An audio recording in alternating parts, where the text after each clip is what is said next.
সুইজারল্যান্ডের অভিজাত ski resort শহর ক্রা মন্তানাতে একটি বারে ভয়াবহ অগ্নিকাণ্ডে অন্তত 40 জন নিহত হয়েছেন। এতে প্রায় 100 জন আহত হয়েছেন, যাদের অনেকের অবস্থা আশঙ্কাজনক। খ্রিস্টীয় বর্ষবরণ উপলক্ষে বারটিতে বিপুল সংখ্যক মানুষের ভিড় ছিল। বার্তা সংস্থা রয়টার্স জানিয়েছে নিহতের সংখ্যা অন্তত 40। এএফপির তথ্য অনুযায়ী স্থানীয় সময় বুধবার রাত 1:30টার দিকে শহরের জনপ্রিয় পানশালা লো কনস্টেলেশনে আগুন লাগে। খবর পেয়ে পুলিশ, দমকল বাহিনী ও উদ্ধারকর্মীরা দ্রুত ঘটনাস্থলে পৌঁছান।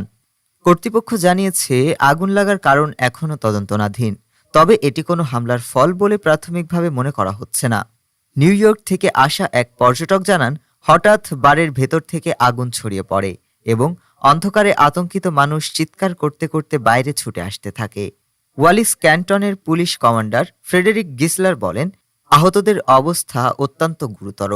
স্থানীয় হাসপাতালগুলোতে শয্যা পূর্ণ হয়ে যাওয়ায় আহতদের সুইজারল্যান্ডের অন্যান্য হাসপাতালে পাঠানো হচ্ছে।